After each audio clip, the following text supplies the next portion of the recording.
Pourquoi les gens prennent des absolus comme ça? Ils prennent d'abord l'écriture qui est vraie, mais ils ajoutent quelque chose à l'écriture, ou ils retranchent quelque chose à l'écriture. Alors l'écriture n'est plus pure.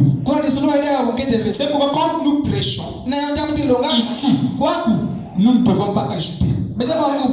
Nous ne devons pas retrancher. Nous allons dire tel que c'est dit.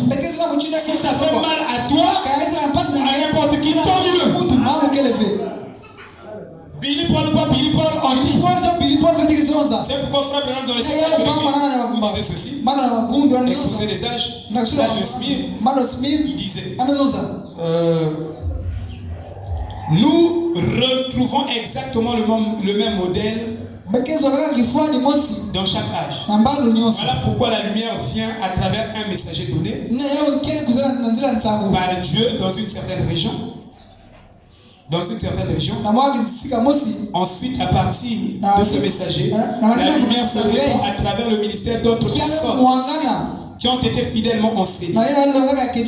Bon, toi, tu n'es pas, tu n'as jamais été fidèlement enseigné. Tu n'as jamais été fidèlement enseigné. Parce qu'un disciple a fermé cela comme le maître. Le Branham dit que nous avons un système. Le système, c'est que frère Neville, frère Branham, frère il y avait un autre frère, Collins, il prêchait pareil. C'est-à-dire que le maître système de prêcher. Vous lirez ça, tournez vos regards. Frère dit que nous formons un système. Donc, le pasteur prêche comme ça. Donc tu viens, tu prêches. Donc tu viens. Ça veut dire que cette église ne sera jamais affaire. C'est pourquoi il est même demandé que vous écoutiez qu'une seule personne. C'est à cause de ça. En ce moment-là, vous pouvez vous faire. Parce que si le pasteur prêche comme ça, toi tu prêches comme ça. Donc tu emmènes, au lieu de montrer la même direction que le pasteur, toi tu emmènes dans une autre direction. Tu emmènes les gens où? Ou le pasteur emmène les gens où? Vous emmenez les gens vers où? Si la direction que le pasteur montre, c'est la direction de Christ, rebondissez dans la même direction. Avant que vous le reconnaissiez parce que vous devez prêcher. Ils ont dit que non, ils ont l'esprit de fou, tout ça. Pour moi, c'est pas un problème. Le frère Bertin est venu. Le pasteur Bertin. Il prêche comme ici. Tu t'amènes. Tu t'amènes. Pour moi, c'est pas un problème. Édifie-moi. Ça, c'est leur style.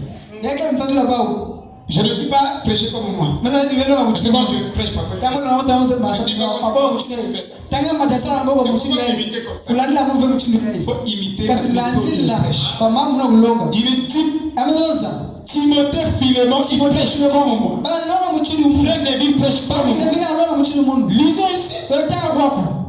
Bien sûr. Frère Neville prêche comme moi. La manière, le style. On saura que ça, c'est un enfant de Blaise.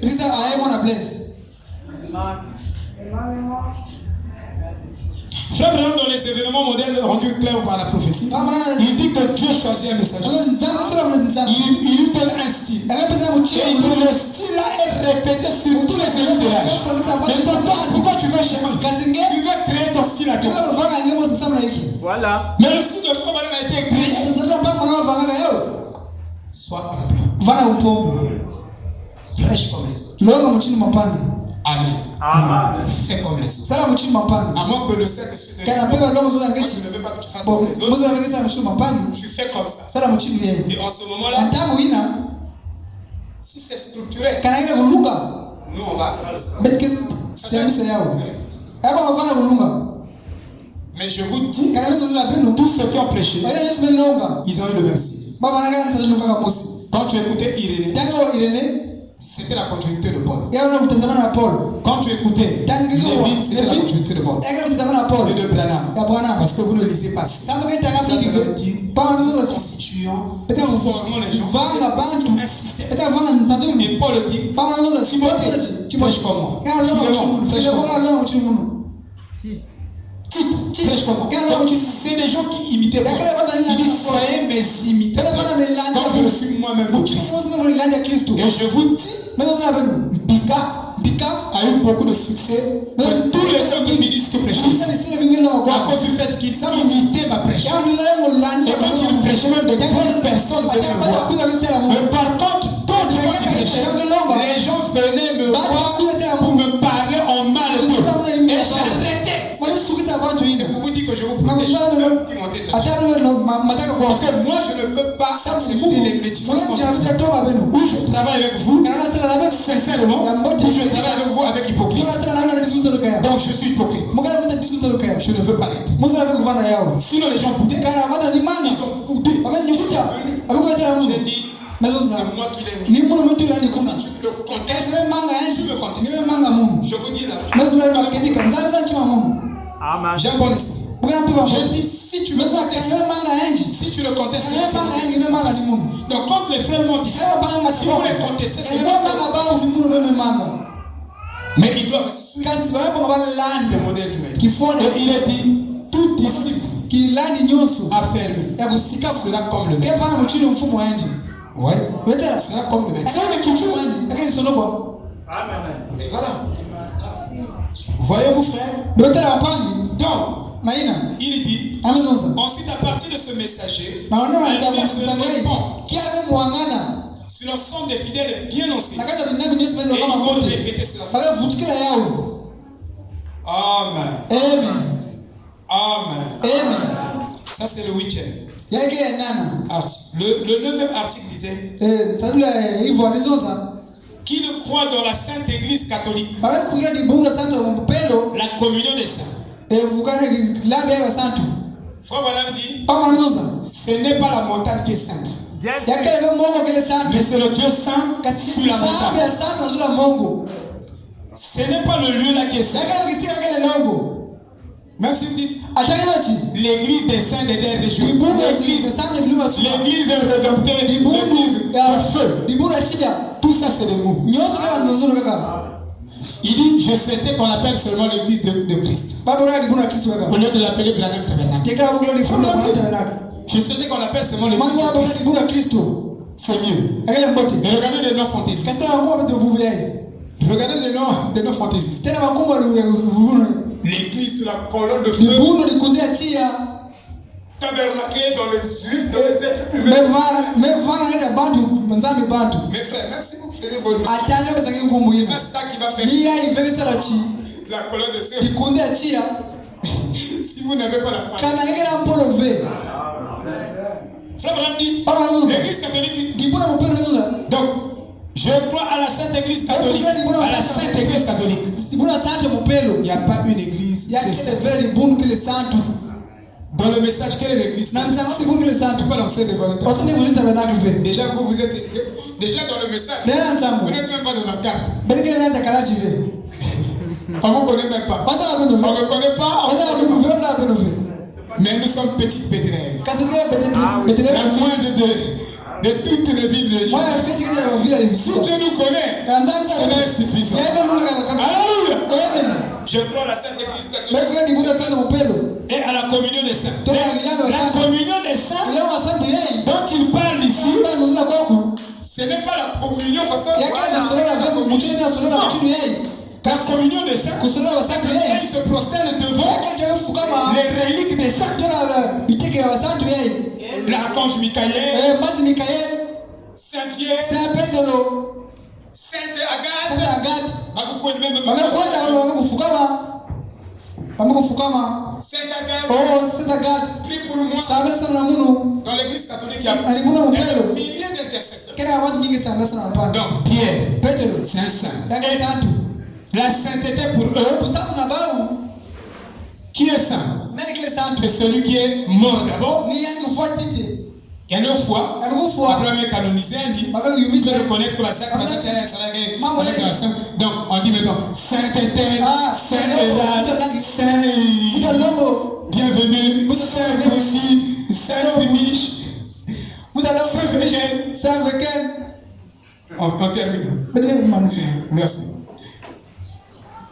Saint-Guy. Oh, Saint-Guy. C'est miracle. C'est un miracle. Amen. Amen. Mais nous sommes saints avant la mort. Parce que Paul dit, j'écris cette épître à vous les saints d'Éphèse. Alléluia. La communion des saints vivants. Ça, c'est la communion des saints morts. Vous voyez? Et ça, c'est des trucs, des dogmes de l'église catholique. C'est pourquoi je vous dis, c'est l'église de Satan. Et là où il faut évangéliser, n'allez pas loin.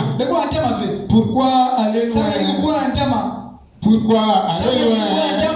Aller à l'église catholique. Il y a des fils et des filles de Dieu. Et tout leur culte, c'est du paganisme. C'est du paganisme. Donc en fait, ils adorent Satan ce matin. Amen. L'église catholique adore Satan. J'ai des écritures ici parce que je n'ai pas eu le temps. Amen. La Sainte Église catholique. Je crois dans le Saint-Esprit. Je crois dans la Sainte Église catholique. Oh là là. Oh là là. My. Oh, voyez-vous? Et on va terminer par cet article-là. Nous sommes à la fin. Et frère madame dit ça m'a beaucoup tiqué. Quand j'ai vu ça, ça me fait vraiment mal. Vous remarquez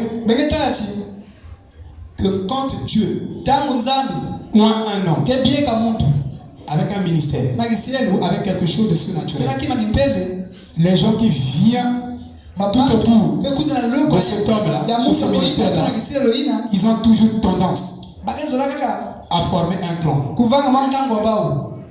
C'est clair.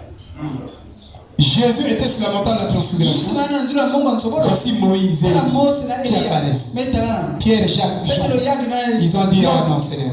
Seigneur, il est bon que nous construisons ici. Pourquoi construire une dénomination? Pourquoi mettre un cercle?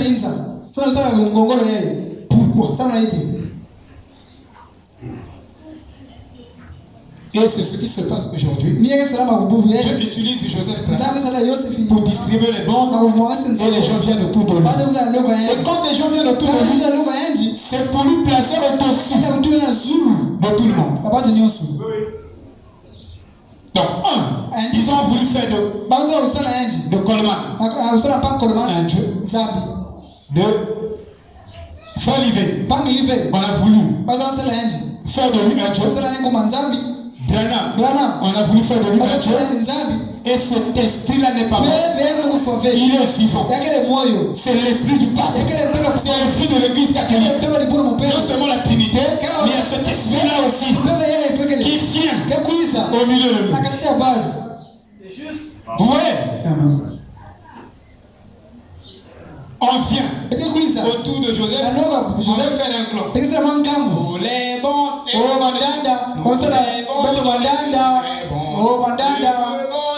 pour former un clan. Sortez du camp. Entrez dans le camp de Jésus. Dans le camp de Jésus, il n'y a pas de division. Mais ça, c'est diviser le corps. Alléluia. Oh, qu'est-ce que c'est? Oh, nous, on a écouté. Mais vous, on les prêche. On va nous prêcher. Vous divisez. Les ministères, c'est pas vous qui avez appelé les ministères. C'est Dieu qui les a appelés. C'est Dieu qui leur a donné les ministères. C'est pas vous qui donnez les ministères. Ils sont devenus les juges. Donc, Joseph est au-dessus. Il ne faut plus d'erreur. Si tu dis que Joseph on te tue carrément. Ça, je vous dis la vérité. Tu n'as pas de chance. Hein? Oh, nous savons que Frère Branham, partout, j'ai réuni peut-être plus de 12 citations. Où Frère Branham dit que je suis un être humain, je fais des erreurs. J'ai des citations de je suis un être humain, je fais des erreurs. Et ils vous disent que si tu n'écoutes pas les femmes à la manière dont ils ont institué ça, tu ne veux pas être enlevé. Or, Frère Branham n'a jamais dit ça. Il n'a jamais dit que si vous ne m'écoutez pas, mon ministère, vous ne serez pas enlevé. Et pourtant, c'est lui qui amène le message. Mais il n'a jamais dit ça. Surveillez, lisez si vous écoutez un ministre dire que l'ange qui était avec Frère Branham et ton avis de Pointe-Noire et ton autre église proprement seulement, sachez que c'est un faux, c'est l'antichrist. Branham dit, cette colonne de feu ne sera jamais enterrée avec moi dans la tombe. Mais elle sera partout. Ce message sera répété en esprit et en vérité. Il sera là. Donc, aujourd'hui, vous n'êtes pas seulement dans une église ou un tabernacle à Pointe-Noire. Vous me regardez. Parce que vous ferez de ce temps-là un antichrist. Et ce temps, si moi je vous dis, si vous ne m'écoutez pas, vous ne participerez pas en le fuyant cette église. Sauvez vos âmes. Parce que c'est antichrist. Je ne veux antichrist comme nous. Frère Branham, il a la manière de parler qui fait de vous un antichrist. J'ai des citations ici. Parce que je n'ai pas le temps de vous citer. Donc il faut surveiller. Il faut surveiller ce qui est dit. Dieu de la chair. Il faut surveiller ce que le prédicateur dit. Vous ne surveillez rien. Je vous connais. Mais vous devez surveiller. Sinon, votre salut en dépend.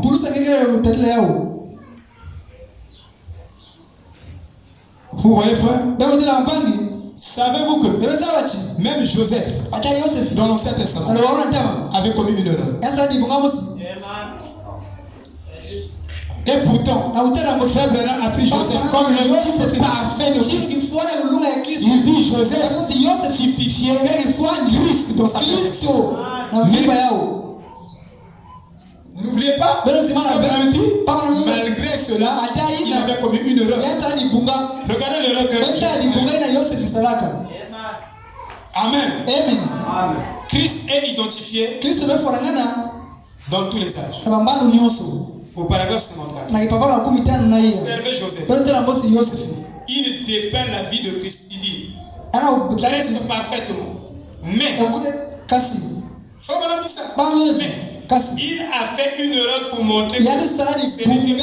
L'homme fait des erreurs. C'est pourquoi, quand votre pasteur fait une erreur, il n'a plus le Saint-Esprit. Vous l'enlevez carrément. Ça, c'est faux. Vous comprenez? Parce que comment il est pasteur, il mais il est humain. Je fais ça pour que vous compreniez il est comme moi. C'est un homme. Bien sûr. Les gens cherchent des églises où les pasteurs ne commettent pas des erreurs. Mes frères, je ris même. Je ris par pitié. Amen. C'est ça l'idolâtrie. C'est ça qu'on appelle l'idolâtrie. Vous devez connaître les définitions. L'idolâtrie, c'est penser que le pasteur, il est parfait, donc il a fait des erreurs. Ce qu'il dit, ce qu'il a dit, tout est juste. C'est faux. C'est un être humain. Mais Dieu a fait de lui son serviteur. Pour ça, vous devez le respecter. Frère Branham dit que si le président des États-Unis, est-ce qu'on va enlever le président? Il dit non. On va s'asseoir, on va arranger ça, on va le pardonner. Je crois que lui, il a tiré la leçon, il va plus le répéter et on va continuer. C'est Frère Branham qui nous dit ça. Mais je dois bon, Alors, ma femme, parce que tu as fait le Non. tu n'es plus mon mari. Parce que tu as fait les comportements, les attitudes, on amène ça dans l'église. Bien sûr. Le pasteur ne doit pas faire. Si le pasteur ne doit pas Mais bien sûr. attendez-vous. Je me dis que aussi longtemps que je vivrai, je commettrai encore d'autres erreurs. Attendez-vous, parce que je commette encore d'autres erreurs. C'est Dieu qui fait ça pour montrer qu'il n'est qu'un homme. Vous ne pouvez pas vous appuyer sur le plat de la chair. Appuyez-vous sur Dieu. Alléluia.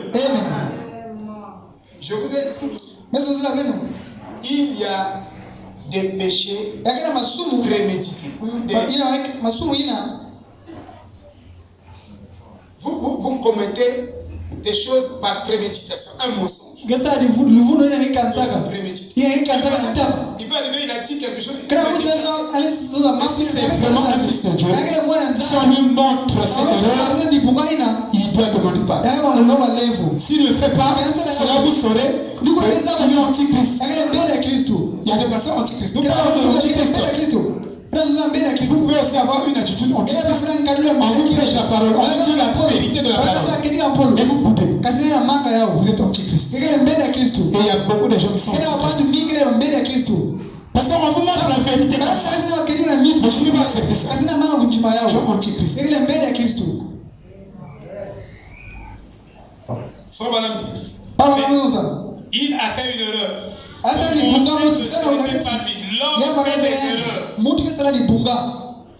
Dieu ne fait pas d'erreur. Vous voyez, il a dit, Pharaon, il a dit, son père qui était un prophète Jacob. Pharaon, que nous sommes des gardiens du troupeau. Parce qu'un berger est en abomination à un Égyptien. Joseph a dit quelque chose que nous sommes des gardiens du troupeau. Il a dit ça pour s'échapper à la colère des Égyptiens. C'est une erreur. C'est Frère qui montre. Mais le Père, l'Esprit, ne l'a pas laissé le faire. Il a dit, tes serviteurs, tes messieurs. Vous voyez là, Joseph il dit, Joseph voulait faire une erreur. David, le grand homme, a fait une erreur. Un homme d'après le propre de Dieu. Il a pris Bathsheba, pensant qu'il pourrait cacher cela à ce que donc il fait quelque chose. Il pense que c'est caché aux yeux de Dieu. Ce que tu fais, Dieu voit. Et Dieu a envoyé le prophète Nathan pour le corriger en lui donnant des paraboles. Alléluia. Et les paraboles le concernaient.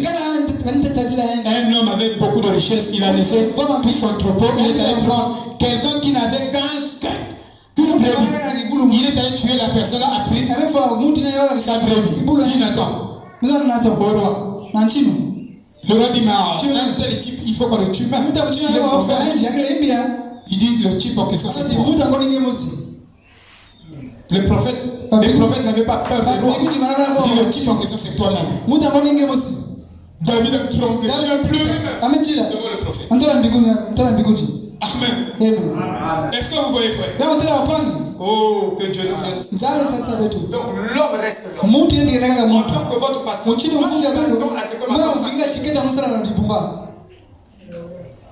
n'as pas l'esprit de Dieu. On va avec les erreurs.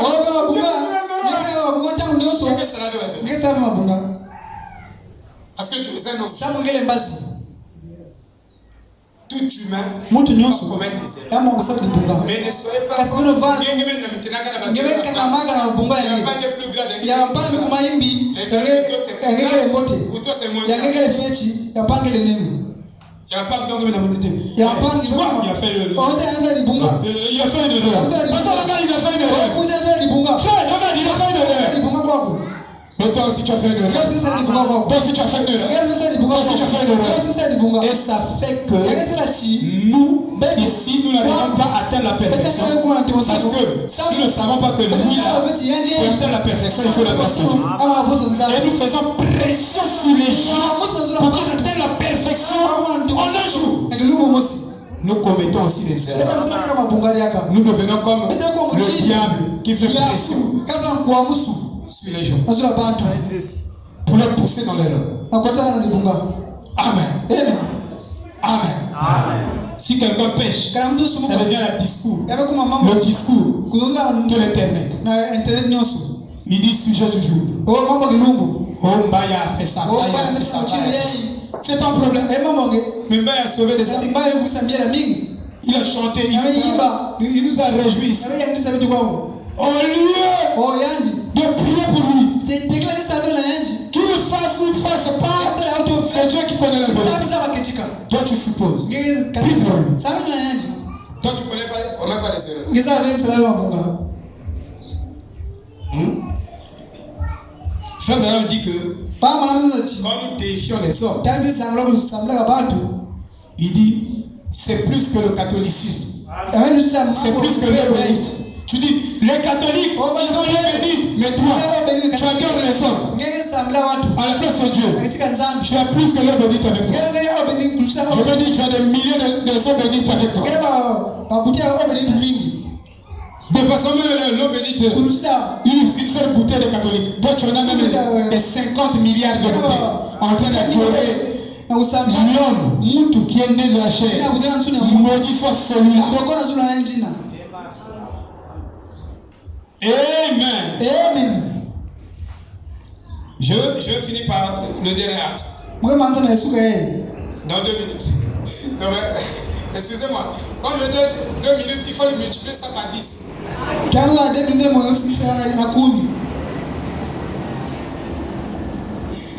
bien vu. 10e article catholique. De l'ordre. Franchement, tu vas supprimer. Tu as bien vu. Mais c'est pour votre bien. C'est pour notre bien. On n'a pas assez de mots d'expression. Je vous dis qu'on n'a pas le temps de se rester peu de temps. Il est en train d'examiner les professeurs. Je ne sais pas si vous faites ça. Examiner.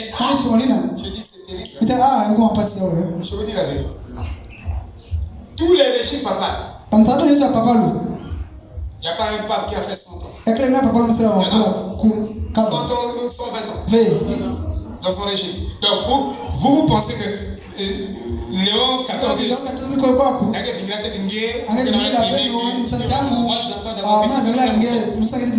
pour que je vais exercer tout le pouvoir du dragon. La prophétie fait son bout.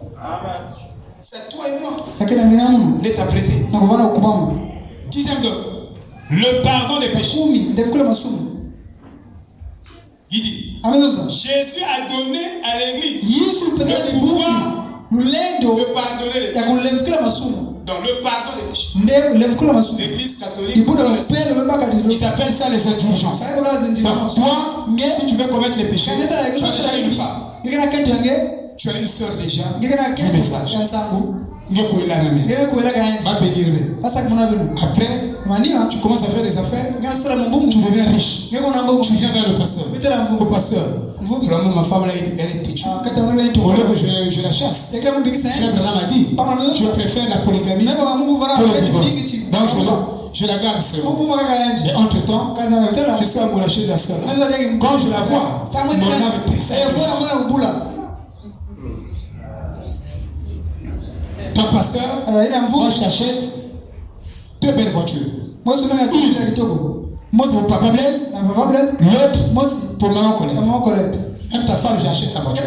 Donc, donne-moi la soeur. Le pasteur va réfléchir. Attends, d'abord je rentre dans le laboratoire. Il étudie les citations, il étudie les citations. Il commence maintenant à enseigner l'église. Il y a ça. Il y a ça. avait déjà fait une offre. Espèce de Balaam. Qui peut dire amen? Ça, c'est des compromis. C'est pourquoi vous devez me féliciter, frère. Moi, s'il s'agit de... Guy va passer m'a dit que moi, je t'achète une belle voiture. Je regarde des millions. Et donc, la semaine, il va million. Il va million, c'est ma voiture. Il nous donne la condition. Il ne faut pas prêcher contre la boisson. Il ne faut pas prêcher contre les mèches. Comme j'ai fait tout avec les histoires là. Contre la télévision. Si tu prêches contre ça, je n'achète plus la voiture. Frère, quand j'étais à la chair, quand ça me prenait, toute la prédication. Papa, Guy m'a passé, il fait 1 mois, 2 mois, il ne vient plus à l'église. Je vois sa femme. Je dis, mais qu'est-ce qui se passe? Ma mari a dit que tu n'es pas bien. On veut même soutenir ton ministère, mais tu as des prédications bizarres. Tu n'as que ça à prêcher. Il y a beaucoup de péchés, tu laisses ça. Tu se concentrer sur le péché. Moi je ne veux pas que tu vends la boisson. Il a boudé contre moi. Jusqu'à ce que j'ai créé une école, il est venu me voir. Je lui ai dit, tu peux créer une école parce que moi j'ai créé une école, je n'ai pas le bâtiment. Et il a créé le bâtiment, il a arrêté avec la boisson. Aujourd'hui, il peut vivre sans boisson.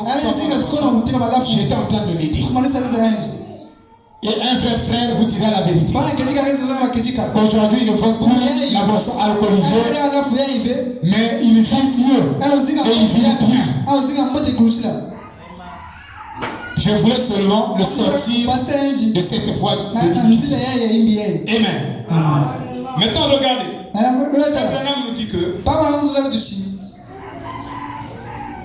l'Église catholique confond le pardon des péchés et la rémission des péchés. Et cette confusion est même dans le message. Puisque nous avons hérité les dogmes de l'Église catholique, nous pensons que le pardon des péchés restaure l'offenseur. Le pardon des péchés n'a jamais restauré l'offenseur. Jamais. Je dis bien jamais. Le pardon ne restaure pas. Mais c'est la rémission des péchés qui restaure. Et on fait toute la confusion. Je ne sais pas comment. Nous enseignons le pardon des péchés sans enseigner la rémission des péchés. Donc nous sommes dans les dogmes de l'Église catholique. Vous voyez? Amen. Mais voilà la vérité. Je vais dire ça. Vous fatiguez vraiment mon bonheur de ce soir. C'est pour vous dire que les gens vont retourner dans le péché. Si vous prêchez le pardon des péchés, vous ne prêchez pas la rémission des péchés, vous ne prêchez pas la même chose. Et dans les tabernacles, on ne prêche pas la rémission des péchés. On prêche le pardon des péchés. On s'arrêtera. Mais le prophète nous a enseigné la rémission des péchés. Ce jour-là au calvaire. Parce que j'ai dit, je dois apporter des preuves de ce que j'ai appris. Au paragraphe 131. Mais il a dit, vous en ferez le plus grand. Je vais vous donner la puissance. Non seulement de le ressusciter pour un temps, mais de lui donner la vie éternelle. Celui, il dit, celle qui sera éternelle. L'éternel sera pour toujours. Pauvre misérable aveugle. Comment faites-vous pour manquer ça? Vous ne voyez donc pas. C'était la chose plus grande. C'est pas seulement créer les écureuils. C'est la chose la plus grande. Pardonner les péchés.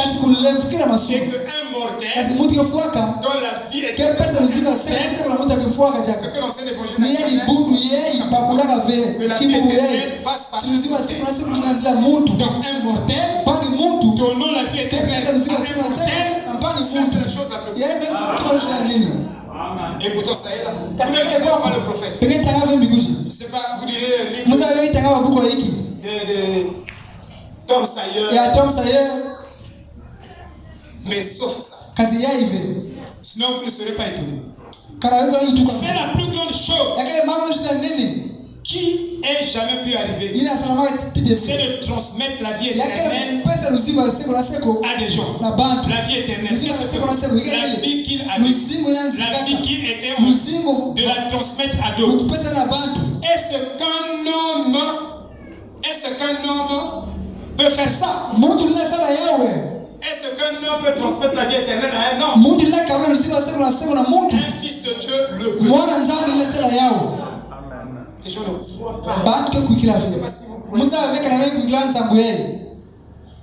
Mais c'est ça qu'il faut.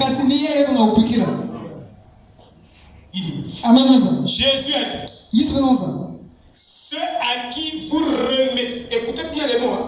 Ceux à qui vous remettrez les péchés, ils leur seront remis. Ceux à qui vous les retiendrez, ils seront retenus. Oh, c'est là que l'Église catholique et beaucoup d'autres ont fait leur grande erreur. Ils se présentent là et disent, je vous pardonne vos péchés. Ce n'est pas ça. Frère Branham est en train de faire la rémission et le pardon. Oh, quand je te pardonne, le pardon du péché change mon attitude envers toi. Mais ça ne change pas ta vie. Mais combien de fois devons-nous pardonner un seul péché? Un même péché? Il y a ça dans Matthieu 18, verset 21 à 22, et Luc 17, 4. Il dit 70 fois 7 fois.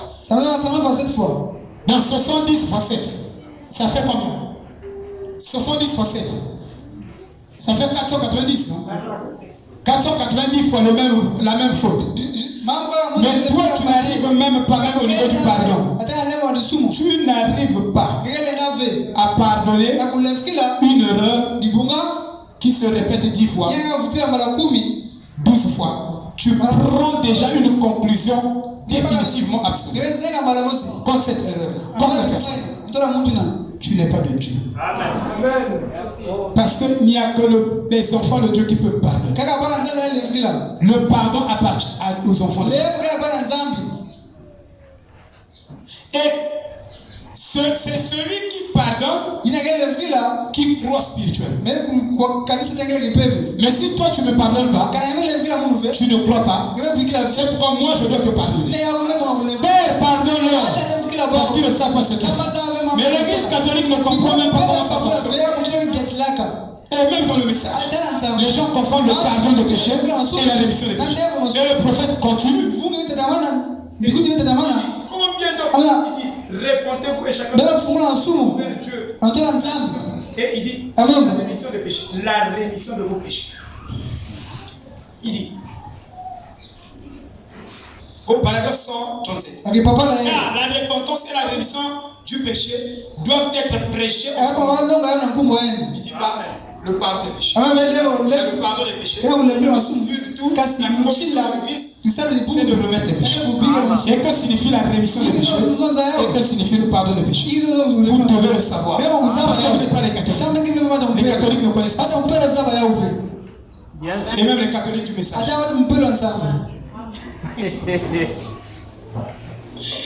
Alléluia. Amen. Amen. Amen. Or le verbe remettre signifie mettre de côté. Faire abstraction, abandonner, renoncer, cesser quelque chose, annuler. C'est annuler. Ou s'abstenir de faire. Il dit s'empêcher de retenir ou vous se retrouvez dans une position pas remettre les péchés signifie neutraliser les péchés. C'est neutraliser. Vous voyez? Donc, il dit se retrouver dans une position intérieure. Se retrouver dans un antérieur. Tu te bats. C'est comme si tu commençais. Tu n'as jamais fait ça. Tu n'as jamais péché. Tu n'as jamais commis. Donc, la rémission des péchés. Quand nous prêchons la repentance, nous disons aux hommes le travail que Jésus a fait à la croix. Si nous ramenons à tes zéros. Que pour commencer sur cette terre, tu n'as jamais commis de péché. Depuis que le monde est monde, tu n'as jamais péché. Tu n'as jamais insulté quelqu'un. Paul n'a jamais participé à la mort de Dieu. Même s'il s'est resté en lui. Cette forme de culpabilité l'a poussé à se sacrifier. Toi aussi on va tuer comme éternel. Mais pour Dieu, dans son livre de souvenirs, il avait jeté ce péché dans la nature. Tu ne pouvais plus trouver la trace. Quand vous irez au ciel, tout ce que vous avez vécu en dehors de Christ, quand vous n'étiez pas en Christ, ne se trouve jamais dans les livres de Dieu. Vous fouillerez ça, vous ne trouverez pas ça. C'est seulement dans les livres de Satan. Mais Satan sera plus là avec son livre. Bien sûr. Et son livre ne va plus exister. Pourquoi pas dire ça? Vous voyez? Donc, il y a deux mots différents. Et chaque mot est une direction. Pardonner ne signifie pas remettre. Non. Bien sûr. Pardonner signifie que vous en arrivez au point où vous êtes disposé à pardonner, à ne pas être fâché avec quelqu'un qui vous a fait quelque chose, même s'il continue à le faire. Il t'a énervé. Tu l'as pardonné. Tu manifestes une réaction. Une tempérance. Il t'a fait du mal, mais tu risques. Bon, ça fait rien. Tu ne considères pas ça. Il va continuer à le faire. Si c'est vrai que tu l'avais pardonné, tu vas faire comme Pierre. Quand Jésus l'a dit. Donc c'est comme si ce que lui le fait ne te dérange pas. Mais si ça continue à te déranger, c'est que tu ne l'as jamais pardonné. Ah oui. Et quand tu pardonnes, cette chose-là que la personne te fait meurt en toi. Tu crées un trou noir. Dans le trou noir, quand le trou est noir, tu ne peux plus le voir. Quand le trou est noir, tu ne peux plus voir. Mais si tu continues à voir ça, c'est que tu n'as pas pardonné. Et beaucoup de gens dans le message ne connaissent pas pardonner. Moi je vois les gens venir chez moi à la maison. Faire la soirée, ma femme, elle ne salue pas les gens, c'est vrai, tiens. Mais chérie, quoi? Que moi je la salue, elle regarde ailleurs. Moi, je vais faire quoi? J'arrive, moi je passe. Et c'est la personne qui vient se repentir. Quand on se répand, on se justifie. Mais votre repentance avec les justifiants, il y a ça. On connaît même pas ça. Et quand ils sortaient des universités, on leur a pas appris comment on pardonne. On ne connaît pas l'enseignement du pardon. Et dans cette église, les gens ne parlent pas. Ça, je vous dis la vérité. Moi, je suis pasteur, je vous observe. Pas seulement prêcher, mais ce qui m'intéresse, c'est beaucoup plus. Je sens que vous n'allez pas le passer. Vous retenez. Lors de la rémission, on retient plus. On lâche. Tout est parti. Shalom. On lâche.